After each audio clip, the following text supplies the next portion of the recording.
Well, it looks like Kotori managed to knock off Galaxy Fest Kanan this time around, so I guess there's that.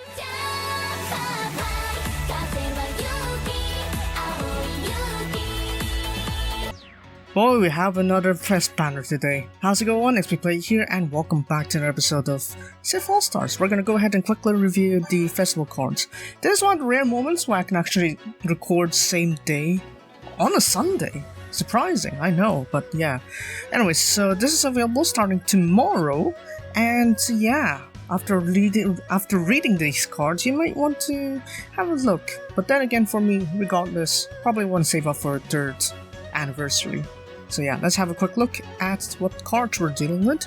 First, festival card, we have Ranji here. She is an active SP type. And as you can see here, base stats are pretty decent actually. Technique is sitting around 14.5k, almost 15k if we're gonna add the passive to that. But yeah, very standard fill SP card, so nothing too special there. That's pretty much standard at this point. Passive is appeal main, technique second.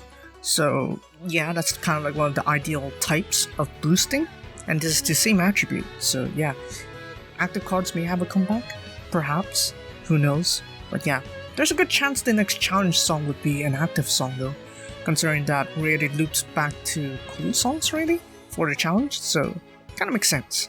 Anyways, her ability is basically just charging the SP gauge, SP skill voltage a little bit more. So, is it worth it? I guess so, for the firepower, but would I get her if I already have like powerful cards ready beforehand, like say Party Mari? Yeah, I'll probably have my reservations. But yeah, then again, 3rd anniversary, so I might want to hold this back. Overall, basically a standard high tier powered Fill SP card that you get to see pretty often nowadays. So yeah, there's that. Now his costume here is a leisurely scramble, and okay, so yeah, this is Ramji's first Fest UR, so that's pretty neat. It's pretty stylish, I guess. And then yeah, let's hop on to the second card. We have Kotori-chan here. She is a pure voltage type, and yeah, base stats are pretty much a similar architect to Galaxy Fest Kanan. But if we have a look here, basically half of these are the same as Galaxy Fest Kanan. The main change, however, is the ability here. The ability is working in a sense similar to like an active activation, but what you get here instead is like a semi-guaranteed thing. So rather than guaranteed 2.5% that you get, it's basically similar to that, except it's going to require a bit more activation, I suppose. So in a sense, this is pretty similar in terms of power, but at this point it sort of just knocks Galaxy Fest Kanan off the main meta at this point, because the base stats, okay, they're much higher now. So I suppose there's that. If you're Kotori Oshi, you can go ahead and get this card, maybe. But yeah, costume is an elegant night party, and I could see, yeah, pretty nifty, pretty dandly, I guess. If you like this sort of like elegant outfits, I guess, then yeah, why not? Anyways, off to the SRs, we have Emma-chan here. She is a natural voltage type, appeal almost hitting 9k without any passives, and it's a standard voltage card with all abilities focusing on boosting natural cards active? No, natural cards appeal. So, I mean, pretty standard, pretty cool, pretty powerful for an SR, honestly. I mean, that's kind of expected from SRs that came out of the Fest banner, so yeah, honestly rivals the early game URs, honestly. So yeah, if you need some early firepower, this Emma-chan can help you quite a lot, honestly. So costume is colorful dreams, colorful smiles, pretty nice, pretty decent, yeah. I mean, like those rainbow-esque piano keys. So I guess there's that. And then on to the second SR, we have Kanan-chan here. She is a pure SP type.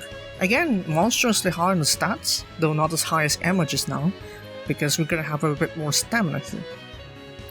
Now, this is probably something you probably would skip, because early game and mid game doesn't really need you to be concerned with SP skill voltage as much, especially with the relatively low voltage cap that you're gonna get, and the low SP skill voltage cap you're gonna get also.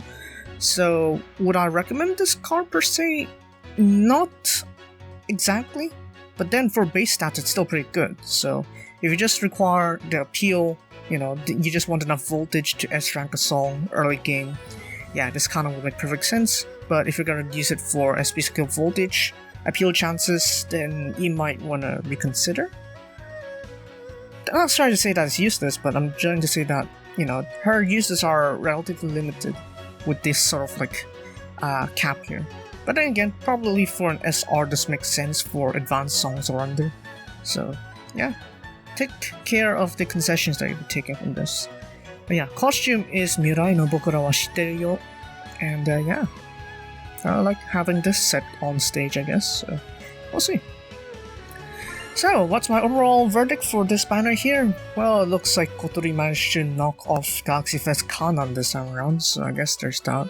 I mean, you can argue that her ability is pretty similar if you convert it, because in a sense it's like, oh, as long as Kotori is in the strategy, you're basically all set, and the activation conditions and the theoretical value that you're gonna get out of her ability is basically the same as Galaxy Fest Kanan.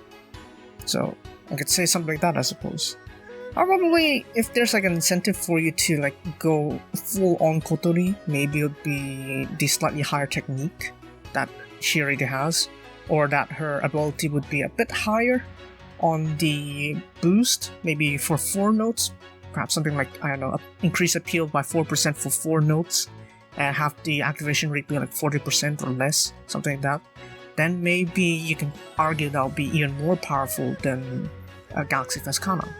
But overall, even if their stats here are as broken as they look like, I think by the way Minot and Bushimo's heading in terms of like the soft like PR stunts and the PR sort of like things with the extra rewards they're giving, I recommend saving up for the 3rd anniversary. So yeah, seems good, but I think I'm gonna see it though. Party Mori seems like a good incentive too. I have until like tomorrow 2 PM or something like that to scout. So yeah, probably I won't scout for Party Mori though. Understand. But yeah, quick fire round. We have the new Akubon stories, and we also have chapter 39, so you can go ahead and read that. And then we also have the Star Gem sale. So all of these are gonna happen tomorrow, and you can go ahead and have fun with that. Yeah. Oh man. I should have to pay all these Star Gem things.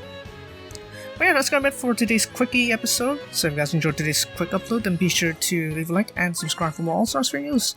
And yeah, with that said, that's it for me today, and I'll see you guys next time. XP Player out.